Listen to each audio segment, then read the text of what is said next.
देखिए, हेलो दोस्तों, स्वागत है आप सभी को फिर से एक नए क्लास में। आज की इस क्लास में हम लोग क्लास टेंथ हिंदी के चैप्टर 3 जिसका नाम है भारत से हम क्या सीखें, इसके ऑल ऑब्जेक्टिव को हम लोग इस क्लास में देखेंगे। चैनल पर नया है तो चैनल को सब्सक्राइब कर लीजिए। 2026 बोर्ड की तैयारी आप सभी लोगों को इस चैनल पर बेहतरीन ढंग से कराई जाएगी, तो चैनल को सब्सक्राइब कर लीजिए और व्हाट्सअप ग्रुप में जुड़िए जिसका लिंक डिस्क्रिप्शन में दिया हुआ है। वहाँ पर ये PDF लेना चाहते हैं आप सभी लोग तो व्हाट्सअप ग्रुप में जल्दी से जुड़ जाइए। चलिए आज के इस क्लास में एक नए अध्याय को शुरू करते हैं जिसका नाम है भारत से हम क्या सीखें। इस चैप्टर से कम आपके परीक्षा में, बोर्ड एग्जाम में 2 से 3 तो ऑब्जेक्टिव पूछा ही जाता है, 2 से 3 ऑब्जेक्टिव पूछा ही जाता है।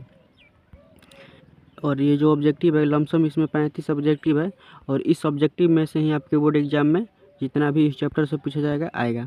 चलिए बिना देर किए क्लास को शुरू करते हैं। देखिए पहला नंबर क्वेश्चन है, मैक्स मूलर के मास्टर कौन थे? Max Muller. और भारत से हम क्या सीखे चैप्टर के रचयिता कौन है, यानी लेखक कौन है? तो मैक्स मूलर। भारत से हम क्या सीखे चैप्टर के लेखक कौन है? तो मैक्स मूलर है। ये अभी ही समझ लीजिए। देखिए पहला क्वेश्चन है कि मैक्स मूलर के मास्टर कौन थे, तो इसका सही आंसर कौन सा हो जाएगा? ऑप्शन नंबर बी इसका राइट हो जाएगा, यानी डॉक्टर कॉली। डॉक्टर कॉली क्या थे? तो मैक्स मूलर के मास्टर थे। दूसरा नंबर क्वेश्चन है, भारत से हम क्या सीखें किस साहित्य की विधा है? भारत से हम क्या सीखें किस साहित्य की विधा है? तो यह एक क्या है? तो एक भाषण है, यह एक भाषण है। ऑप्शन नंबर बी इसका राइट आंसर हो जाएगा। चलिए आगे क्वेश्चन देखते हैं। 3 नंबर क्वेश्चन है। देखिए 3 नंबर क्वेश्चन है कि कौन सी भाषा सभी भाषाओं की अग्रज है? कौन सी भाषा है जो सभी भाषाओं की जननी है या अग्रज है? इसका सही आंसर कौन सा हो जाएगा? इसका सही आंसर हो जाएगा ऑप्शन नंबर सी अर्थात संस्कृत। संस्कृत क्या है? तो सभी भाषाओं की जननी है। ये हो गया आप लोगों का 3 नंबर क्वेश्चन। चलिए 4 नंबर क्वेश्चन देखते हैं। देखिए सभ्यता संस्कृति के विकास क्रम के साथ ही भारत में विकसित होता जा रहा है। देखिए सभ्यता और संस्कृति के विकास क्रम के साथ ही भारत में क्या विकसित होता जा रहा है? इसका सही आंसर होगा ऑप्शन नंबर सी, यानी मत मतांतर। यानी आज भी भारत में नए मत मतांतर पैदा होते रहते हैं। चलिए 5वां नंबर क्वेश्चन है, शाहनामा का रचना काल क्या है? शाहनामा का रचना काल क्या है? तो देखिए ऑप्शन नंबर सी इसका राइट आंसर हो जाएगा, यानी 10वीं 11वीं सदी शाहनामा का रचना काल है। 6 नंबर क्वेश्चन है, पारसियों की धर्म कौन सी को मानते हैं? पारसियों किस धर्म को मानते हैं? जो पारसी लोग होते हैं वो किस धर्म को मानते हैं? इसका सही आंसर होगा ऑप्शन नंबर सी, यानी जरथुस्ट धर्म को मानते हैं। पारसी लोग किस धर्म को मानते हैं? तो जरथुस्ट धर्म को मानते हैं। जैसे हमारा धर्म होता है, हम लोग का धर्म हिंदू है, तो इसी तरह पारसियों का जरथुस्ट होता है। देखिए 7 नंबर क्वेश्चन देखते हैं, विशाल भारत संपत्ति और किस चीज़ की खान है? यह जो हमारा विशाल भारत है यह संपत्ति और किस चीज़ की खान है? तो इसका राइट आंसर होगा ऑप्शन नंबर बी, यानी प्राकृतिक सुषमा को, यानी प्राकृतिक वातावरणों की क्या है? तो खान है। प्राकृतिक बहुत सी चीज़ क्या है भारत में दिखाई देती है। 8 नंबर क्वेश्चन है, संस्कृत भाषा यूरोपीय भाषा की तुलनात्मक व्याख्या किसने की है? संस्कृत भाषा और यूरोपीय भाषाओं को तुलनात्मक व्याख्या किसने किया है? इसका राइट आंसर होगा ऑप्शन नंबर ए, यानी मैक्स मूलर ने किए हैं। ऑप्शन नंबर ए इसका राइट आंसर हो जाएगा। चलिए 9 नंबर क्वेश्चन को देखते हैं। देखिए 9 नंबर क्वेश्चन है, मैक्स मूलर का जन्म कहाँ हुआ था? मैक्स मूलर का जन्म कहाँ हुआ था? तो जर्मनी के डेसाउ नामक नगर में हुआ था। 9 का राइट आंसर बी इसका सही आंसर हो जाएगा। देखिए 10 नंबर क्वेश्चन है, मैक्स मूलर के पिता का क्या नाम था? मैक्स मूलर के पिता का नाम क्या नाम था? तो विल्हेल्म मूलर। 10 नंबर का सही आंसर हो जाएगा option number B, option number A इसका राइट आंसर होगा विल्हेल्म मूलर। ए इसका राइट आंसर हो जाएगा। चलिए 11 नंबर क्वेश्चन है, मैक्स मूलर ने वर्ष की अवस्था में लिपजिंग विश्वविद्यालय में संस्कृत का अध्ययन प्रारंभ कर दिए। देखिए मैक्स मूलर जो थे वो कितने वर्ष की अवस्था में लिपजिंग विश्वविद्यालय में संस्कृत की अध्ययन शुरू कर दिए? तो क्या था? 18 वर्ष की उम्र में। 18 वर्ष की उम्र में क्या किए? लिपजिंग विश्वविद्यालय में संस्कृत के अध्याय शुरू कर दिए। इसका सही आंसर रहेगा ऑप्शन नंबर डी। 11 का सही आंसर रहेगा ऑप्शन नंबर डी। चलिए आगे क्वेश्चन देखते हैं। 12 नंबर क्वेश्चन है, स्वामी विवेकानंद ने वेदांतियों का वेदांती किसको कहा है? स्वामी विवेकानंद ने वेदांतियों का वेदांती किसको कहा है? तो मैक्स मूलर को कहा है। Option number B, option number A इसका राइट आंसर होगा। और क्वेश्चन यह भी पूछा जाता है कि वेदांतियों को वेदांती किसको कहा गया है? तो मैक्स मूलर को कहा गया है। और किसने कहा है? तो स्वामी विवेकानंद ने कहा है। ये हो गया 12 नंबर क्वेश्चन आप लोग का।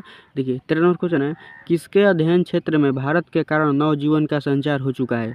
किसके अध्ययन क्षेत्र में भारत के कारण नवजीवन का संचार हो चुका है? तो नीति कथाओं के क्षेत्र में। देखिए नीति कथा के क्षेत्र में क्या हुआ है? भारत के कारण ही नवजीवन का शुरुआत हो चुका है। 13 का सही आंसर कौन सा हो जाएगा? 13 नंबर क्वेश्चन का सही आंसर होगा ऑप्शन नंबर बी। चलिए आगे क्वेश्चन देखते हैं। आगे क्वेश्चन है, भारत से हम क्या सीखें के लेखक कौन है? भारत से हम क्या सीखे पाठ के लेखक कौन है? यहाँ पर ये जो लिखा हुआ है वो आ गया है, भारत से हम क्या सीखे पाठ के लेखक कौन है? तो ऑप्शन नंबर सी इसका राइट आंसर हो जाएगा, मैक्स मुलर है। 15 नंबर क्वेश्चन है, मैक्स मुलर का भाषण है। मैक्स मुलर का कौन सा भाषण है? देखिए, भारत से हम क्या सीखे, यह एक मैक्स मुलर की भाषा है। मैक्स मुलर की भाषा है, भारत से हम क्या सीखे, इसका राइट आंसर हो जाएगा ऑप्शन नंबर बी। चलिए आगे क्वेश्चन देखते हैं। देखिए 16 नंबर क्वेश्चन है, मैक्स मुलर की दृष्टि में सच्चे भारत के दर्शन कहाँ हो सकता है? मैक्स मुलर की दृष्टि में सच्चे भारत के दर्शन कहाँ हो सकता है? तो ऑप्शन नंबर ए इसका राइट आंसर हो जाएगा, गाँवों में। सच्चे भारत के दर्शन कहाँ होता है? तो गाँव में होता है, क्योंकि गाँव के लोग ही पुराने रीति रिवाज को मानते हैं, आपस में भाईचारे की भावना रखते हैं। ये इसका राइट आंसर होगा ऑप्शन नंबर ए। 17 नंबर क्वेश्चन देखिए, मैक्स मुलर ने कठ और कैन उपनिषद हितोपदेश तथा मेघदूत का अनुवाद किस भाषा में किए? जो मैक्स मुलर थे, कठ और कैन दो उपनिषद है, और एक पुस्तक है हितोपदेश और एक पुस्तक है मेघदूत। मेघदूत किसका पुस्तक है? तो कालिदास का है। उसके अनुवाद मैक्स मुलर ने किस भाषा में किया? तो वह जर्मनी के थे, तो जर्मन भाषा में किए। ऑप्शन नंबर सी इसका राइट आंसर हो जाएगा। चलिए आगे क्वेश्चन देखते हैं। जनरल कनिंघम कौन थे?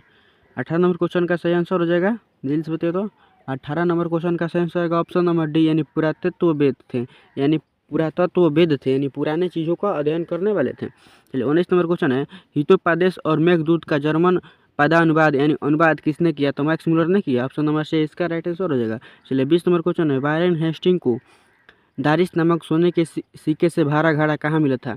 वारेन हेस्टिंग जब भारत का गवर्नर जनरल था, तो उसे सोने से भरा सिक्का मिला था, तो वह कहाँ मिला था? वाराणसी के पास। ऑप्शन नंबर सी इसका राइट आंसर हो जाएगा। कहाँ मिला था? तो वाराणसी के पास मिला था। चलिए आगे क्वेश्चन देखते हैं। आगे क्वेश्चन है, सर विलियम जोन्स ने भारत की यात्रा कब की? सर विलियम जोन्स भारत की यात्रा कब की? तो ऑप्शन नंबर डी इसका राइट आंसर हो गया 1783 में। 1783 में सर विलियम जोन्स ने भारत की यात्रा की थी। भारत से हम क्या सीखे? 22 नंबर क्वेश्चन है कि भारत से हम क्या सीखे पाठ में नए सिकंदर का विशेषण किसके लिए प्रयुक्त किए गए हैं? भारत से हम क्या सीखे पाठ में नए सिकंदर किसको कहा गया है? तो यूरोपीय सैनिकों को, भारतीय सैनिकों को, युवा अंग्रेज अधिकारियों के लिए, इनमें से कोई नहीं। तो इसका सही आंसर होगा 22 का ऑप्शन नंबर सी इसका राइट आंसर होगा, यानी युवाओं अंग्रेजी अधिकारियों को कहा गया है। चलिए आगे क्वेश्चन देखते हैं। देखिए 23 नंबर क्वेश्चन है, किसे वाराणसी के पास सोने के सिक्कों से भरा घड़ा मिला था? तो वारेन हेस्टिंग को मिला था, और उस समय क्या था? तो वारेन हेस्टिंग थी, भारत का गवर्नर जनरल था। तो ऑप्शन नंबर ए इसका राइट आंसर हो जाएगा। चलिए 24 नंबर क्वेश्चन देखते हैं, मुंडा किस देश के जाति हैं? मुंडा किस देश के जाति हैं? तो ऑप्शन नंबर ए बी इसका राइट आंसर होगा, यानी भारत के। मुंडा किस देश का है? तो भारत का है। चलिए 25 नंबर क्वेश्चन है, संस्कृत में अग्नि शब्द को लैटिन के किस रूप में मिलता है? जो संस्कृत है, संस्कृत में अग्नि को अग्नि कहते हैं, आग को अग्नि कहते हैं, लेकिन लैटिन शब्द में उसको क्या कहते हैं? जल्दी से बताइए। 25 नंबर का सही आंसर रहेगा ऑप्शन नंबर सी, यानी इग्निस कहते हैं। क्या कहते हैं? इग्निस। लैटिन में इग्निस, संस्कृत में अग्नि। चलिए आगे क्वेश्चन देखते हैं। देखिए 26 नंबर क्वेश्चन है कि निर्वंश विद्या का संबंध किससे है? तो निर्वंश विद्या का संबंध है मानव विज्ञान से। ऑप्शन नंबर डी इसका राइट आंसर होगा। चलिए 27 नंबर क्वेश्चन है, प्रतन मानव का अर्थ क्या होता है? प्रतन मानव का अर्थ होता है प्राचीन मानव। ऑप्शन नंबर सी इसका राइट आंसर हो जाएगा। चलिए आगे क्वेश्चन देखते हैं। 28 नंबर, हकर्स कौन था? हकर्स एक वनस्पतिक वैज्ञानिक था। हकर्स क्या था? तो एक वनस्पतिक वैज्ञानिक था। ऑप्शन नंबर डी इसका राइट आंसर हो जाएगा। चलिए 29 नंबर क्वेश्चन है, प्रतन युग का अर्थ क्या होता है? प्रतन युग का होता है प्राचीन युग। ऑप्शन नंबर ए इसका राइट आंसर हो जाएगा। 30 नंबर क्वेश्चन है, दारिश क्या है? 30 नंबर क्वेश्चन क्या है कि दारिश क्या है? तो ऑप्शन नंबर सी इसका राइट आंसर हो जाएगा, यानी एक प्राचीन मुद्रा है। दारिश क्या है? तो एक प्राचीन मुद्रा है। चलिए आगे क्वेश्चन देखते हैं।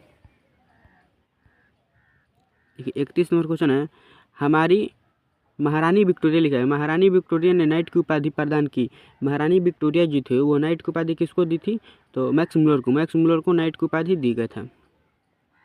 31 का ऑप्शन नंबर ए इसका राइट आंसर रहेगा। चलिए, लिपजिंग विश्वविद्यालय में मैक्स मुलर ने किस भाषा का अध्ययन किया? देखिए, लिपजिंग विश्वविद्यालय में मैक्स मुलर ने किस भाषा का अध्ययन किया? तो संस्कृत भाषा के अध्ययन किए।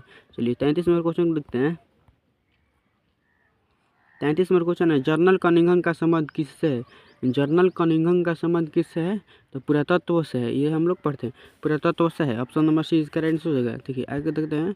34 नंबर क्वेश्चन है, 132 दारिश नमक सोने का सिक्का का घड़ा कहाँ मिला था? तो वाराणसी के पास मिला था, वाराणसी के पास मिला था। 35 नंबर क्वेश्चन है, प्लेटो का संबंध किस देश से है? प्लेटो का संबंध किस देश से है? इसका सही आंसर रहेगा ऑप्शन नंबर डी, यूनान का। देखिए, इसमें मैक्स मुलर के जननी जीवन से संबंधित सारा क्वेश्चन नहीं दिया है, उनका जन्म मृत्यु सब तो नहीं दिया है, लेकिन उसको जब हम लोग सब्जेक्टिव को पढ़ेंगे तो कवर कर लेंगे। उनके जन्म मृत्यु माता पिता सबके नाम और उनके जो काव्य लिखे हैं वो सब हम लोग सब्जेक्टिव में देख लेंगे। ये आप लोग का पूरे 35 क्वेश्चन था। जल्दी से बताइए कि आप लोग 35 क्वेश्चन में याद आप लोगों को कितना था? जल्दी से बताइए तो कमेंट में। और इस वीडियो का यहीं पर समाप्त करते हैं। व्हाट्सअप ग्रुप में जुड़ जाइए, चैनल पर नए तो सब्सक्राइब कर लीजिए। व्हाट्सअप ग्रुप का देखिए लिंक डिस्क्रिप्शन में दिया हुआ है, वहाँ से जुड़ जाइए आप लोग। और ये सब PDF ले सकते हैं। देखिए, ये सब क्या होगा, PDF आप सब ले सकते हैं ये।